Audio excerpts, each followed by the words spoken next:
Bueno, buenas tardes a todos. Mientras nos seguimos acomodando y seguimos esperando el ingreso de más participantes, vamos a pasar un video de las provincias que nos acompañan en el encuentro del día de hoy. Mati, por favor.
Bueno, espero que hayan disfrutado de este video, de este paseo que dimos. Y ahora sí, vamos a dar comienzo a este nuevo encuentro, al ciclo llamado Miradas desde el corazón de la matanza de Toti Flores. El encuentro del día de hoy se llama Unidad, Libertad y Valores Republicanos, y nuestro invitado es Ricardo López Murphy. Le voy a contar un poquito de su historia. Ricardo es licenciado en Economía de la Universidad Nacional de La Plata, con maestría en Economía de la Universidad de Chicago. Fue ministro de Defensa, ministro de Economía y ministro de Infraestructura y Vivienda durante la presidencia de Fernando de la Rúa. Fundó el partido Recrear, por el que fue candidato a presidente de la Nación en el año 2003. En su actividad profesional se desempeñó como consultor y asesor económico de empresas, inversores internacionales e instituciones financieras de Argentina y de América Latina. Entre sus funciones más destacadas se encuentran consultor del Banco BID, Banco Mundial, Fondo Monetario Internacional y economista jefe de FIEL. También ejerció la docencia académica durante 25 años en la Universidad de Buenos Aires, Universidad de La Plata, Universidad de San Andrés, la Universidad de Montevideo y la Universidad Nacional de Mar del Plata, entre otras. Es autor de múltiples libros y publicaciones, y miembro de la Junta Honorífica de la Red Liberal de América Latina. Bienvenido, Ricardo, te doy la palabra a Toti. Bueno, muchas gracias, Ricardo, por acompañarnos esta tarde. Le decía que esta idea de un ciclo que venimos haciéndolo ya hace varios meses es tener distintas miradas en esta Argentina diversa y desde la realidad del país, las propuestas de salidas y también aquellos que tenemos el corazón, las ganas, el sentimiento de cambiar la matanza, para salir de la matanza injusta y empezar a entrar en una política de desarrollo que de verdad sea para el bienestar de la gente de la matanza que sufre desde hace mucho tiempo.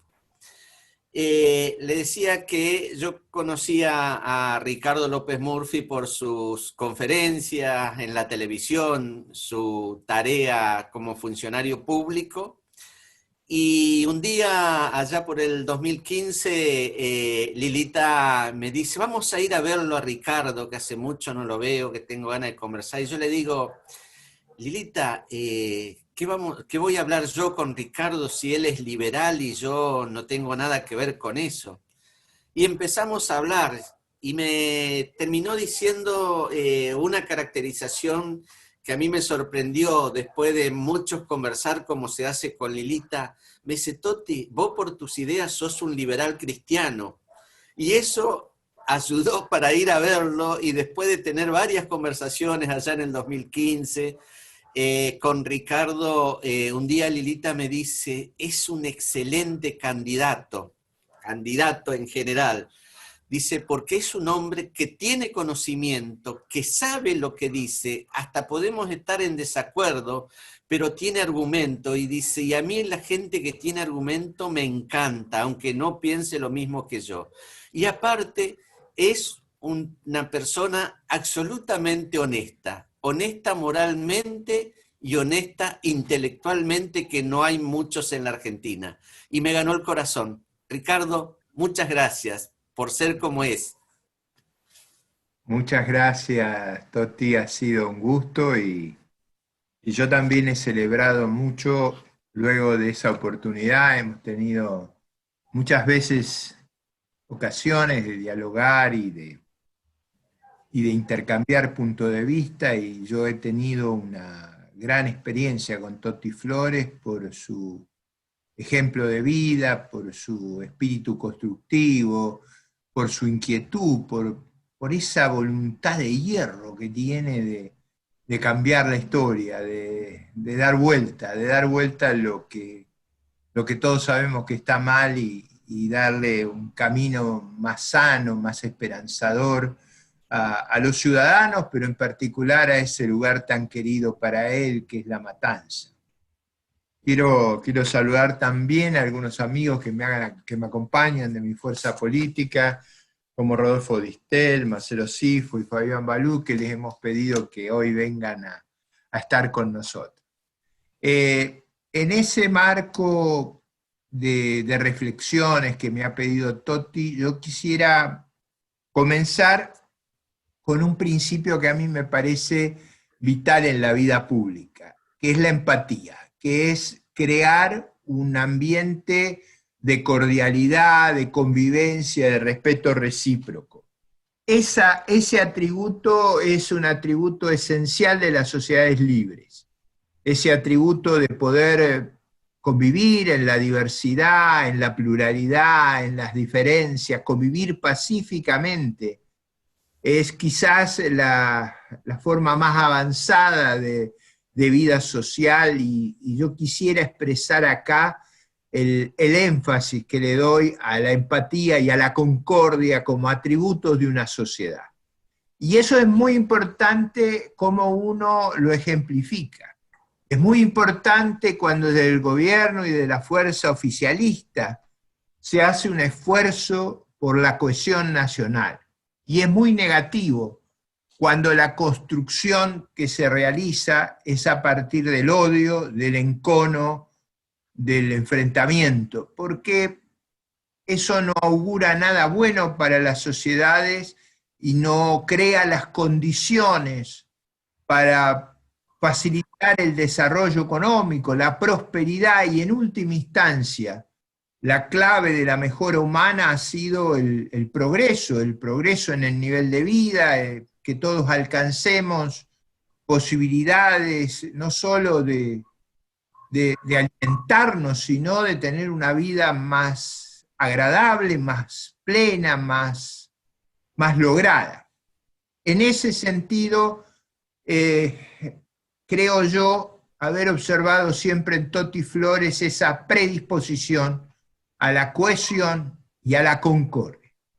Desgraciadamente, eso no es la situación que hoy impera en nuestra patria, y es muy delicado tal problema, en particular porque cuando ustedes están frente a una amenaza atroz como es la del virus, esa fuerza de cohesión nacional, de concordia, es vital para llevar adelante la tarea. Y es muy difícil que pueda haber eso cuando la agenda de la sociedad consiste en enfrentar los problemas que tiene, y la agenda del gobierno consiste en asegurar la impunidad para los miembros del poder. Ese punto es un punto que yo quisiera poner frente a todos ustedes, porque me parece el enigma de nuestro tiempo, el gran tema de nuestro tiempo, y el gran tema del conflicto que vive nuestra sociedad. Segundo tema que quiero poner frente a ustedes es que la Argentina viene de una larguísima frustración.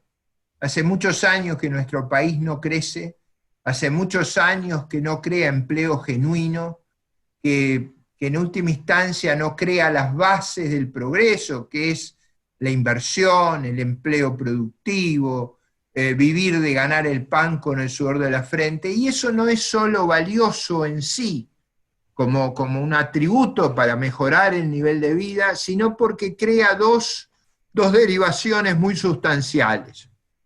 La primera, una derivación moral, que es el ejemplo que se le da a los hijos y a los nietos. Ganar el pan con el sudor de la frente, vivir una vida productiva, no vivir del clientelismo, del vasallaje, es central para edificar esa ejemplaridad y esa aspiración social que se transmite en las sociedades, que forma parte de la cultura básica y que constituye un atributo inexorable de la prosperidad. El segundo problema, que es tan importante como el aspecto moral, es la ciudadanía. La ciudadanía se construye con gente que no depende del favor estatal, del clientelismo estatal, que no está sujeta a esa transferencia para poder vivir. Y digo esto porque en una cultura de vasallaje, donde el Estado predomina sobre toda la sociedad civil y subordina a la sociedad civil, eso crea inexorablemente una destrucción del valor de los ciudadanos. No hay ese reclamo genuino, natural, que existe en las sociedades donde los ciudadanos se sienten responsables de su destino y exigen al gobierno no solo transparencia y honestidad, sino también servicios.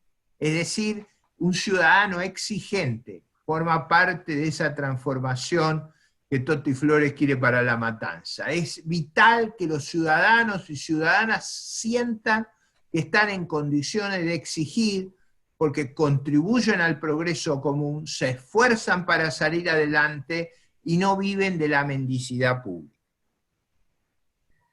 Por supuesto, estamos viviendo una circunstancia muy difícil y yo no quiero evadir el problema actual.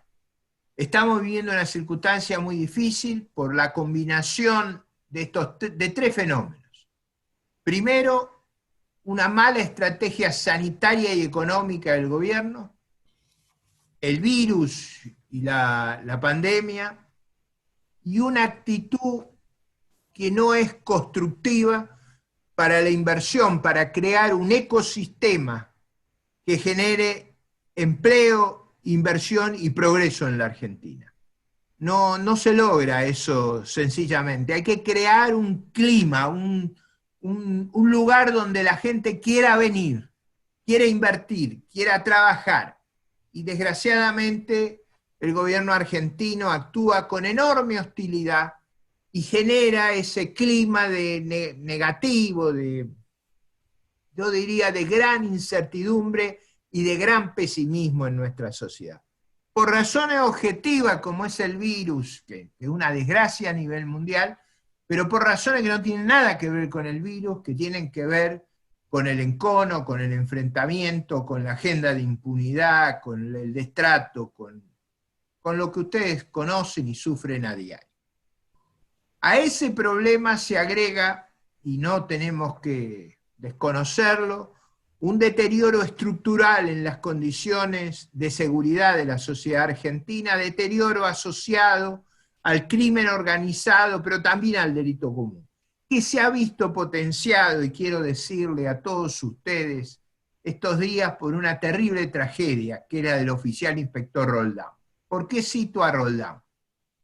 Porque Roldán es una víctima de las malas praxis del gobierno, de haber cambiado los protocolos que orientan a nuestras fuerzas de seguridad y a nuestras fuerzas armadas. En ambos casos se han cambiado los protocolos de una manera de generar su indefensión. Y hemos pagado un altísimo precio, que todavía nadie se ha hecho cargo. al contrario, ustedes habrán visto a la ministra de Seguridad echarle la culpa a la policía de la ciudad de la muerte de los hombres de la Policía Federal que cayeron porque el protocolo no les permite hacer lo que hacen las policías de todo el mundo, y lo que hubiera hecho la policía bajo el protocolo, las reglas de empeñamiento previa al asesinato del oficial inspector Roldán. Llevamos esa muerte como un baldón en la sociedad argentina, porque si a los problemas del crimen organizado, del delito, de la crisis económica, le agregamos la impotencia de nuestras fuerzas de seguridad, estamos generando una receta para un fracaso muy grande. A eso se agrega, y quiero con esto ir cerrando mi exposición para que tengamos la oportunidad de intercambio de preguntas y respuestas. Seguramente muchos de ustedes tienen inquietudes sobre mis posiciones y no los quiero abrumar. Yo trato de no hacer discursos chavistas interminables, así que trato de ser breve y crear el espacio para nuestro intercambio, que seguramente nos va a enriquecer y nos va a permitir mejorar el entendimiento mutuo, la empatía, lo que es vital en esta sociedad, que no es la uniformidad, ni es la unidad ficticia, que es entender y poder dialogar constructivamente para avanzar en la solución de los problemas argentinos. Y acá quiero cerrar mi exposición con una explicación de por qué hay tanto pesimismo, hay tanta frustración y hay tanto temor en nuestra sociedad. La clave de ello es que el gobierno no tiene un plan, no sabe cómo atender la adversidad. Lo peor que uno puede hacer en una sociedad compleja como la nuestra es que el gobierno luzca grogui, luzca al garete, reaccionando a destiempo, reaccionando con remedios de baja intensidad frente a un drama tan severo como el que tenemos. Yo estoy seguro que si el gobierno argentino pusiera frente a sí un programa serio, consistente, coherente, robusto, pero también con la disposición de su coalición de gobierno, de hacerse cargo, porque uno cuando gobierna se tiene que hacer cargo, no le puede estar echando la culpa a los otros todo el tiempo, se tiene que hacer cargo.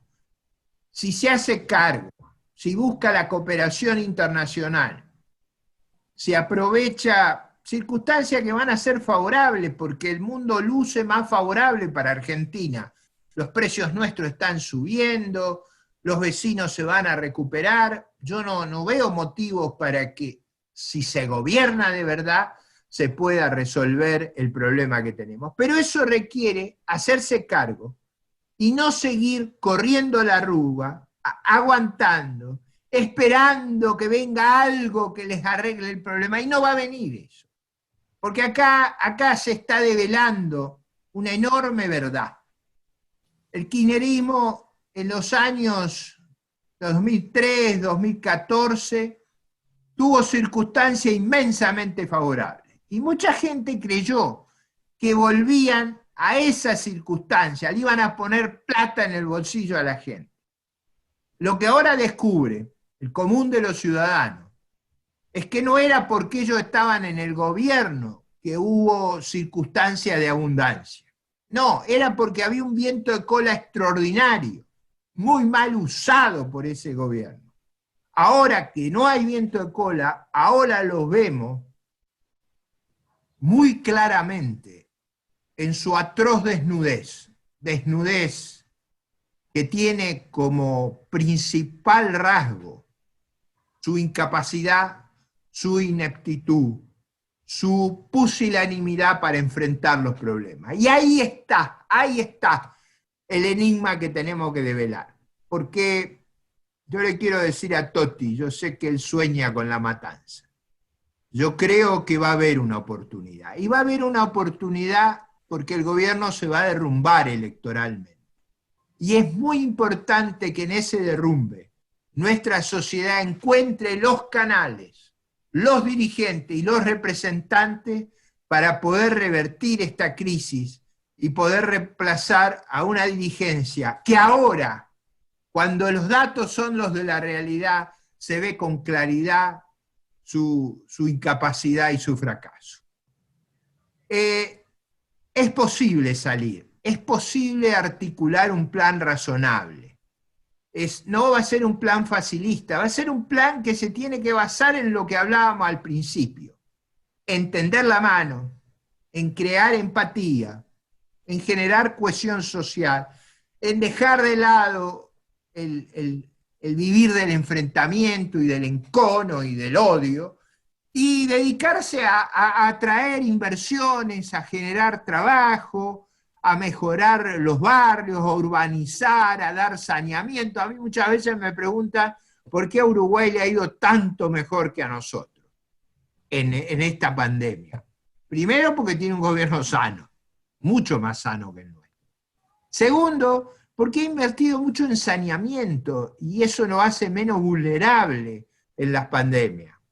Porque ha sabido prepararse y sobre todo no ha mentido en los números, en las cifras, en las realidades. La mentira hace mucho daño. Cuando usted por la razón que sea oculta la verdad, después esa crisis de credibilidad se hace muy difícil de revertir y en las sociedades se necesita más que todo credibilidad. Si no hay credibilidad en los líderes, es muy difícil construir confianza, es muy difícil tener horizonte, es muy difícil trazar el camino. Y eso es lo que desgraciadamente está ocurriendo en nuestra patria. Muchas gracias, Toti, por la invitación, muchas gracias a ustedes por escucharme y espero que ahora poder contestarle las preguntas que ustedes tienen. Muy bien. En el formulario hay muchas preguntas, Ricardo, que cuando se inscribieron los participantes nos habían dejado, así que Gabriela es la encargada de transmitirle. Muy bien. Bueno, muy bien, Ricardo. La realidad es esa. Por ejemplo, Carlos Real de La Costa, en la provincia de Buenos Aires, Ana Elorrieta de Cava, Nerina Rossi de Cutralcó, de Neuquén, Hernán Rashi. Bueno, tenemos un montón de personas cuya inquietud va en la misma dirección y tiene que ver con el unir todos estos espacios que coinciden en valores para enfrentar el kirchnerismo. La pregunta concreta que la realiza Lara Córdoba de Quilmes es: los liberales, o el Partido Recrear, ¿se van a unir a Juntos por el Cambio en las próximas elecciones y en el 2023 para enfrentar al kirchnerismo? Yo he dicho, y lo voy a volver a repetir, lo he dicho hasta el hartazgo a lo largo y a lo ancho del país, que en el 21 nosotros vamos a competir, nosotros vamos a tratar de representar gente que se encuentra muy enfrentada al gobierno y a su narrativa, pero que también está decepcionada con la anterior administración.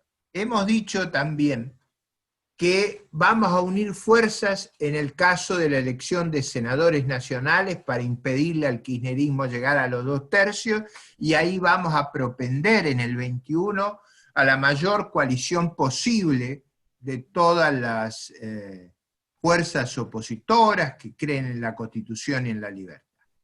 Y hemos dicho que en el año 2023 vamos a contribuir a una gran coalición republicana para terminar con el gobierno de los CAI de la Cámara. En el 21 nosotros creemos que tenemos que competir y que tenemos que exhibir y representar a quienes se encuentran decepcionados con lo que ocurrió y que creemos nosotros que es lo más sano en una elección parlamentaria expresar esas diferencias. También es claro que no lo vamos a hacer en el 23 porque ahí está en riesgo el futuro de la República. Y ahí en las elecciones presidenciales en la Argentina van a primera vuelta, así que ahí no se puede estar jorobando. Y nosotros no vamos a jorobar en el 23, y ahí vamos a constituir, sí, una gran coalición. En el 21 tenemos que expresar, lo decimos con respeto, con cordialidad, tenemos que expresar y defender nuestro punto de vista. Por supuesto que en donde se elijan senadores o donde nuestras fuerzas no estén totalmente organizadas, vamos a hacer lo que sea más sensato y razonable. Excelente. Bueno, ahora iríamos al plano económico y la pregunta de Nélida Lobos de Merlo es cómo ve la economía actual. Bueno, yo la veo muy mal por lo que dije. Primero porque no hay un plan, nosotros vemos al gobierno al garete. Ustedes ven, cada digamos, todas las semanas sale un paquete nuevo. Están desconcertados, eso se nota en las actitudes, se nota en las explicaciones, pero sobre todo no se los ve realistas sobre las dificultades, no se los ve realistas. Acá hay que ser realista, ha sido una locura perder miles de millones de dólares vendiéndolos a un precio que bueno, cuando hay un exceso de demanda de esa magnitud es porque ese precio no es el que corresponde. Y eso ha generado, en nuestra opinión, una gran vulnerabilidad. El país está prácticamente sin reservas y eso le da una enorme fragilidad. Y nosotros desearíamos que hubiera un programa y hemos explicado cómo hacerlo. Yo se los voy a decir, hay que llegar a un acuerdo con los 5 organismos multilaterales, con el apoyo de ellos, despejar el horizonte y dar un programa que podamos creer. El presupuesto que han presentado no es creíble ni es financiable. Por eso la situación económica es de tanto pesimismo, de tanta incertidumbre, y por eso hay esa angustia que yo la veo en muchos jóvenes sobre todo. Los más angustiados son los jóvenes, porque no ven futuro, no ven cómo vamos a procesar esa dificultad. Y yo creo que eso hace mucho daño, la angustia, la incertidumbre hace mucho daño. ¿Cómo se corrige eso? Con un programa. Si el gobierno presenta un programa serio y realista, no mentiroso, serio y realista, nosotros vamos a ser sensatos, no vamos a tratar de obstruir o argumentar desde la falacia o desde la mentira, no. Todos los que me conocen saben que si algún defecto tengo, y tenemos nosotros, la gente que me rodea, es que decimos la verdad como era cara de perro, ¿no? O sea, como decíamos en la campaña electoral, decimos la verdad con mucha franqueza y vamos a ser muy constructivos, pero sobre la verdad, no sobre la mentira. Yo hubiera deseado que el 12 de agosto del 2019 el hoy presidente hubiera ido a ver al anterior presidente y le hubiera dicho, dado lo que ha ocurrido, vamos a trabajar para evitar que el caos y la angustia y la incertidumbre hagan un gran daño a la economía. En lugar de hacer eso, se la pasaron tratando de ver si podían destruir más la economía. Bueno, eso era lo que iban a heredar, y han heredado los actos de su propia irresponsabilidad. Y ahora están a cargo y no saben cómo enfrentar los problemas que tienen. Perfecto. Siguiendo en el plano económico y viendo muchas frases que leo hoy en el chat, porque muchas personas están viendo y comparan, ¿no?, las economías de los diferentes países, y entonces la pregunta de Damián Rey de San Martín de los Andes, de Neuquén, es ¿cómo las políticas liberales que hay en otros países reducen los indicadores de pobreza y mejoran la calidad de vida?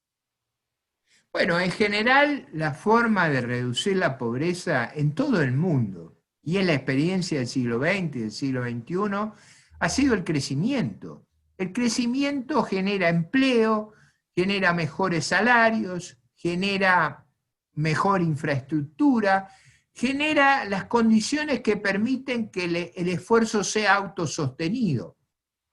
La libertad crea una gran adaptabilidad, crea un clima muy propicio a la innovación. Nosotros cuando defendemos la libertad, la defendemos como un atributo que le permite al ser humano realizarse plenamente. En materia económica, la libertad lo que da es una gran aptitud para adaptarse. Y este es un mundo de un tremendo cambio. Piensen lo que ha ocurrido. Miren la maravilla esta que estamos viviendo. Yo estoy hablando de la ciudad de Buenos Aires, ustedes están distribuidos en todo el país, hacemos una asamblea cívica donde intercambiamos puntos de vista y nos comprendemos unos a otros.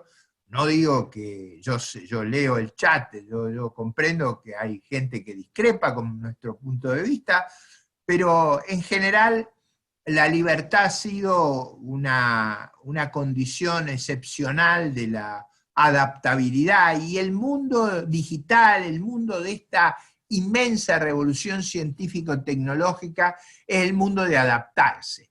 Ahora, por supuesto que para adaptarse de la mejor manera posible, como diría Sarmiento, lo que tenemos que aumentar es el capital humano, o sea, el conocimiento, la preparación, y uno de los atributos más grandes de la preparación es trabajar.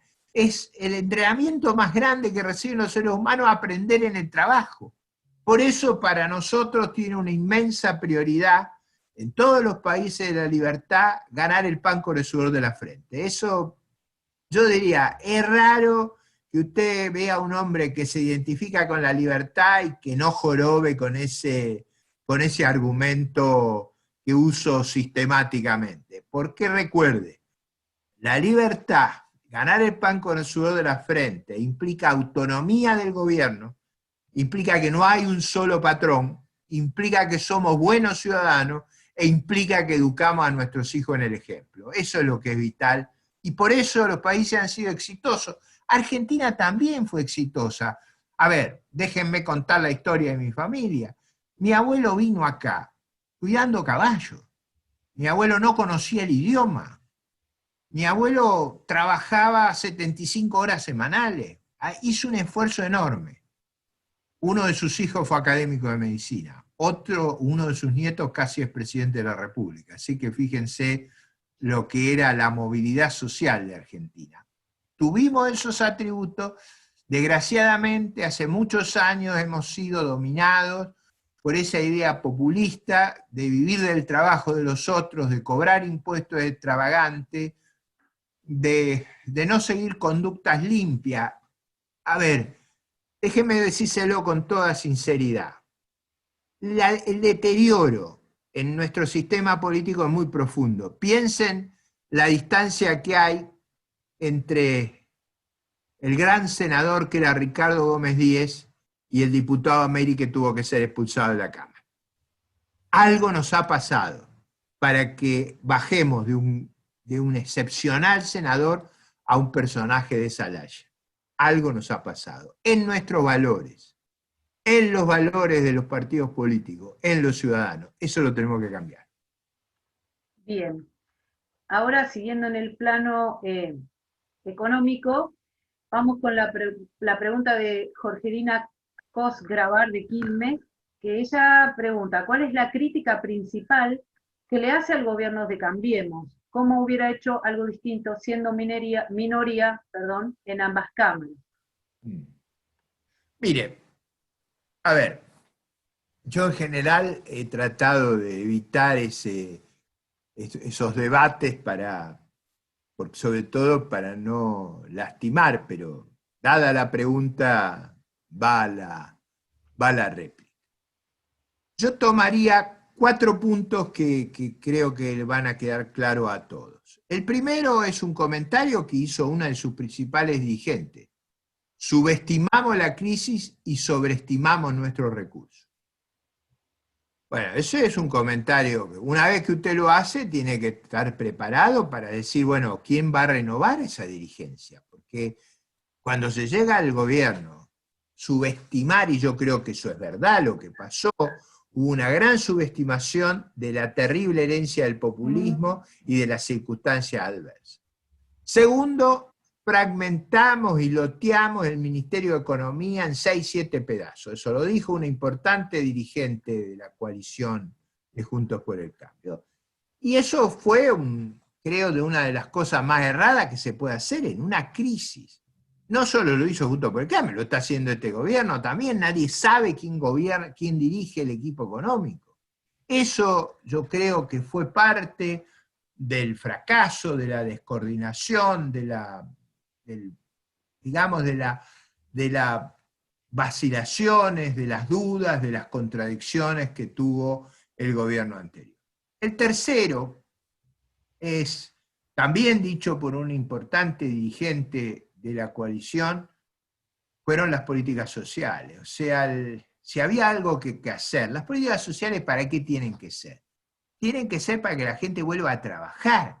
Y la estrategia parecía ser que cada vez iba a haber más planes sociales. Hoy uno de los líderes del Frente de Todos dice que el problema de Macri es que creía que tenía que haber más planes sociales. Bueno, yo creo que eso fue un inmenso error, no transformar las políticas sociales hacia la cultura del trabajo, hacia que el plan es para volver a trabajar, no para no hacerlo.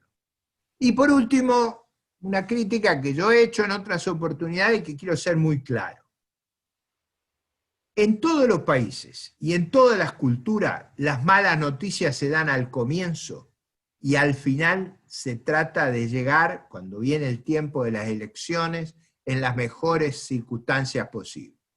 El gobierno de Juntos por el Cambio hizo los 2 primeros años muy holgados y hizo un esfuerzo valioso, pero durísimo, en el último año y medio justo frente a las elecciones.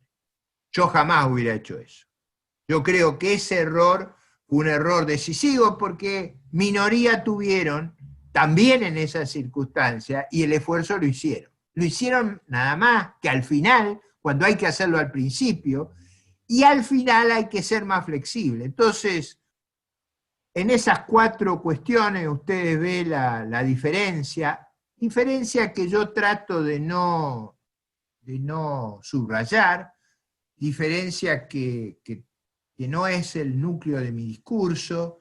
Mi discurso es un discurso constructivo, de porvenir, no es un discurso de revancha, pero dado que me preguntaron, ahí fue, y en eso somos distintos. Eso no quiere decir que no podemos converger en el 23 y que no podemos converger en senadores nacionales y de donde las circunstancias nos obliguen a hacerlo.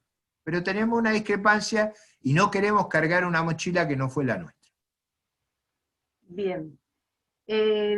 Pablo Castelli de Villa Huidobro, de Córdoba, y Franco Manacero de Mendoza hacen preguntas similares. Preguntan qué medidas a largo plazo o 3 medidas a corto plazo para reducir la inflación y para, bueno, activar un poco la economía. ¿Usted implementaría? Oh, hay una cosa que sí yo creo que es vital. Yo creo que ir endureciendo el cepo es un mal camino. Ese camino no va por buena senda, los va a enredar cada vez más y ese camino es un camino nefasto. Yo en ese caso yo he propuesto que liberen el dólar para ahorro, para turismo, y que vaya también a ese dólar lo que son las empresas del conocimiento, lo que son los servicios de consultoría como oferta. Eso me parece a mí que le daría al país una salida, no perderíamos más divisas, tendríamos controlado y le daríamos un premio para cuando el virus pase. Argentina, en el cepo de Cristina, lo único que hacíamos era salir a hacer turismo al exterior. Nosotros necesitamos que vengan a hacer turismo en nuestra patria, nosotros necesitamos vender el trabajo nacional y necesitamos, como le ocurre a nuestros vecinos, ir liberando esas operaciones. Lo segundo que yo haría sería bajar los impuestos que estaban en el programa anterior, bajar los impuestos a la mano de obra menos calificada, porque nosotros necesitamos en las pymes emplear la mayor cantidad de gente, y creo que esa política que estaba vigente era una política sana y constructiva y valiosa. La tercera cosa que haría sería evitar poner impuestos extravagantes como el gobierno quiere. Si usted a todo lo que están trabajando acá les pone impuestos extravagantes, no va a venir nadie a invertir y los propios se van a ir. El problema de Argentina, yo diría, hasta antes de que venga gente a invertir, es que no se vayan los nuestros. Y se van porque el gobierno los masacra a impuestos. Esas tres cosas. Bien. Y ahora, yendo un poco al plano de los valores, es una pregunta que hace Laura Suárez, y es de México. ¿Cómo transmitir estos valores de libertad, republicanismo y trabajo en un territorio dominado por los punteros? ¿Qué podemos hacer cuando a los de la capital nos ven como si fuéramos de otro país? Bueno, tiene varias preguntas. Pero bueno, básicamente por ahí la primera pregunta la reitero para que quede claro: cómo transmitir los valores de libertad, republicanismo y trabajo en un territorio dominado por punteros. Bueno, eso se hace con el ejemplo, Toti lo hace muy bien, o sea, yo creo que la tarea es dar el ejemplo, ofrecer una alternativa. El modelo del punterismo y del clientelismo, desgraciadamente, nos está llevando a una crisis muy severa. La crisis no va a permitir que eso sea continuado, pero es muy malo aprender por una crisis enorme, en lugar de aprender por una prédica correcta. Nosotros tratamos de convencer y persuadir que haciendo las cosas bien, Argentina va a progresar, y haciendo las cosas del clientelismo, de la corrupción, el país retrocede, como está retrocediendo y como va a seguir retrocediendo hasta que esto no sea revertido. La disputa y la capacidad de seducir y persuadir a los ciudadanos es compleja en todos los países del mundo, pero la gente aprende. ¿Por qué se está derrumbando el kirchnerismo en las encuestas? ¿Por qué se está derrumbando? Porque la gente no es onza, la gente sabe, la gente presta atención. Es verdad que el año pasado votó muy enojada por las circunstancias adversas, pero ese enojo lo canalizó mal, lo canalizó en una fuerza política muy destructiva. Y ahora estamos pagando las consecuencias. Yo creo que hay un aprendizaje muy grande en todo el país, en la provincia de Buenos Aires y también en La Matanza. Bien, vuelvo al plano económico, y Noemí Di Donato, que es de Mar del Plata, pregunta cuál es su pronóstico económico de acá al 23 según su visión. No, yo creo que vamos a tener una crisis severísima, como la que tenemos ya una crisis severa, y vamos a tener una crisis severísima, sobre todo si el gobierno rápidamente no adopta un plan robusto, consistente y serio. Si no hay un plan pronto, la desconfianza va a producir una crisis que los más grandes de edad se acordarán. Estamos en una situación similar a la que estábamos en el 74-75 cuando culminamos en el Rodrigazo. Ese es el riesgo que estamos corriendo. Entonces, es vital que haya un plan, todavía hay tiempo, y si actúan a tiempo, con circunstancias favorables como hay en el mundo después de la pandemia, podríamos evitar tener una crisis destructiva. Si no actúan a tiempo, vamos a tener esa crisis destructiva, y las crisis no son gratis. Esto sí quisiera transmitirlo. No es que la crisis uno cae y vuelve, no, no, no.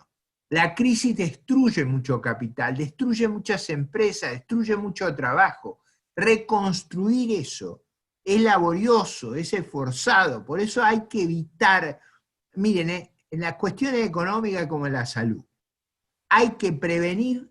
Prevenir es 30 veces más barato que curar. Y en economía también. Prevenir es infinitamente más barato que tener que curar.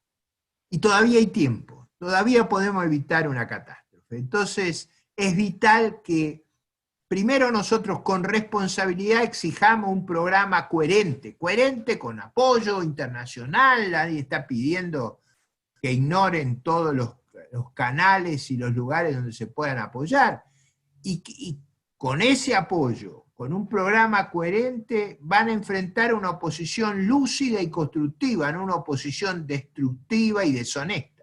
Así que creo que van a tener una muy buena oportunidad si actúan con racionalidad. Si no actúan con racionalidad, si sigue esta obsesión, pues ahora se les ha dado por querer echar al presidente de la Corte Suprema porque el fallo del otro día. Bueno, si siguen con esa actitud, vamos a terminar mal, desgraciadamente, para nuestra sociedad y para nuestra patria. Bien. Tal cual, y por ejemplo, Tomás Lowey de Bahía Blanca pregunta también, porque ellos, uno los escucha y está todo muy bien, pero la pregunta es, ¿por qué no salen de esa burbuja y admiten que hay problemas estructurales, ambientales, culturales, sociales? Y la realidad es que no se ve es como que dicen una cosa y la gente, como usted bien dijo, vemos otra. Entonces, ¿cómo podemos hacer para que empiecen a admitir? Porque si no, no van a resolver nada.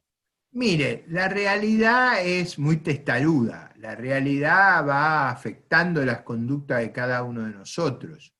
La realidad es una maestra y es una madre. O sea, los hechos van a ir forzando. Y usted ha visto cómo han ido, por ejemplo, el último paquete es totalmente pequeño, no va a la magnitud del problema que tenemos, pero por primera vez van para el lado que hay que ir, van para el lado de promover la actividad productiva, y ellos podrían tomar, a mí se me ocurre un montón de medidas para generar un clima menos desasosegado.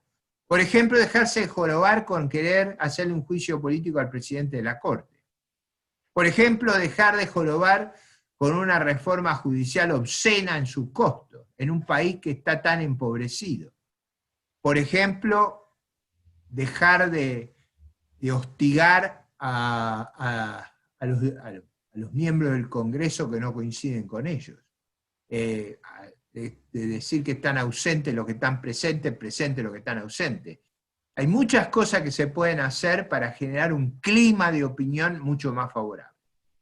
Digo, los uruguayos lo saben hacer, los paraguayos lo saben hacer. ¿Cómo puede ser que nosotros no podamos?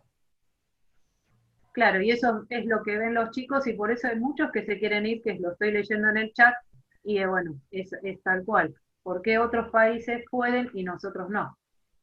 Tengo una pregunta más que tiene que ver con los valores, es de Aldo Gansi, de Ramos Mejía.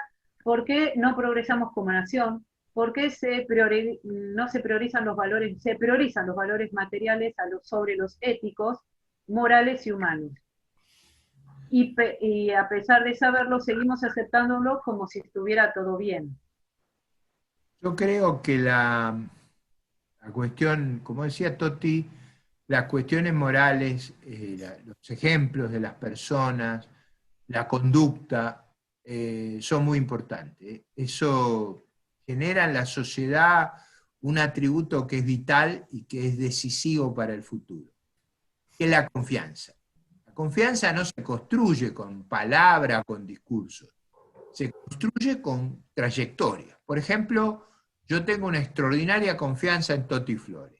¿Cómo la he construido? No la he construido porque un día vino y le escuché un discurso simpático, seductor. No, la he construido viendo su actitud en muchas conversaciones que hemos tenido, en su ejemplo de vida, en su actitud con otros, en el respeto recíproco, en que puede mirar para atrás y decir yo no he estado, yo no he sido parte de los actos de corrupción y de saqueo de la sociedad argentina. Y ese es un atributo de confianza que es vital para nuestro futuro y es vital para construir el liderazgo.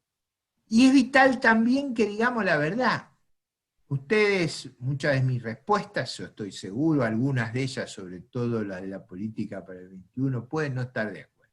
Yo lo entiendo, forma parte del debate, créanme que yo creo que eso va a ser mejor para la República, pero obviamente estas cosas son opinables y son seguramente discutibles. Pero me he sentido extraordinariamente contento de poder estar con ustedes, de que me hayan escuchado, de comentarles mi admiración por Toti Flores y la gran valoración que tengo de que haya esta apertura y esta disposición al diálogo y al debate con el que me han honrado y me han recibido. Así que, Gabriela, Toti, quiero decirles que me he sentido enormemente cómodo y enormemente, digamos, bien recibido, probablemente más allá de mis propios merecimientos. Ricardo, quiero leerle un mensaje de Rubén Seida, un cooperativista que respeto por su trayectoria. Me dice: hoy está participando Oscar Bastida Delgado. Es un consultor latinoamericano en economía social especializado en cooperativismo. Logró salir de Venezuela contratado por la UNESCO y actualmente está residiendo en Lisboa. Tiene varios libros publicados y ha escrito sobre el cementerio de las cooperativas creada de arriba hacia abajo durante la presidencia de Chávez. He conversado con él para con su experiencia nos ayude a evitar el camino hacia Argenzuela al que quiere llevar el actual gobierno.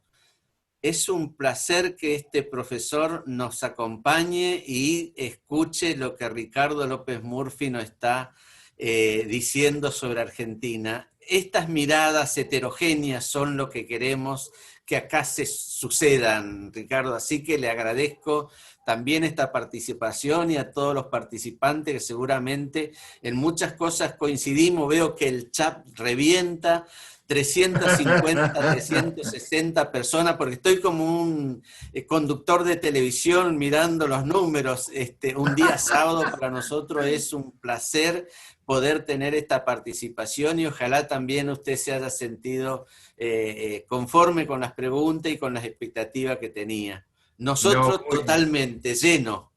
Me he llenado, lo he pasado muy bien y debo decir que han sido tan considerados y educados hasta cuando no están de acuerdo conmigo. Se escriben con un lenguaje crítico, pero muy, muy respetuoso. Así que yo les agradezco a los que aceptan mi punto de vista, a los que discrepan, pero sobre todo a esa extraordinaria atmósfera, a ese ecosistema que han creado Toti Flores y Gabriela Piedrabuena, ese ecosistema el que necesitamos en el país para que se lance la producción y volvamos a ser exitosos. Ese sistema que genera la confiabilidad, la credibilidad y el buen trato. Muchas gracias, Toti, muchas gracias, Gabriela. Ha sido un enorme placer estar con ustedes. Gracias, Ricardo. Bueno, muchas gracias, Ricardo. Y a todos los presentes les quiero contar que es un gran esfuerzo, que hacemos un equipo que está detrás de Toti, que los voy a nombrar, Ricardo, para que sepas, no soy yo sola, no es Toti nada más, está Susana, está Mariel, Alejandro, Matías, Guillermo, Lucía, Mariana, Leandro, Silvia, Claudio, Jorge, Máximo, Valeria, Nicolás y Melina, y quien les habla, que trabajamos toda la semana para que esto salga lo mejor posible. Así que muchas gracias, Ricardo, muchas gracias a todos los presentes, y Matías, si te parece, abrimos el micrófono, así nos despedimos con un gran aplauso. Gracias, Ricardo. Suerte, suerte. Muy bien, Gracias, Toti. Gracias, Ricardo. Gracias a todos. Bien, Toti. Muy bien, doctor. Gracias, Gaby. Gracias, Toti, muy amable. Bien, gracias. A ganar en el 2021. Estamos todos juntos en el 2021, vamos. Unimos todos en el 2021. Unión, unidad. Que se convierta en el próximo Sperling. Grande, Toti. Sí, gobernador. Quieren que la matanza fuera intendente. Juntos por la República. Unidad. Unidad, unidad. Todos unidos. Mantenernos unidos. Quiere que su futuro sea igual. Participar de las marchas.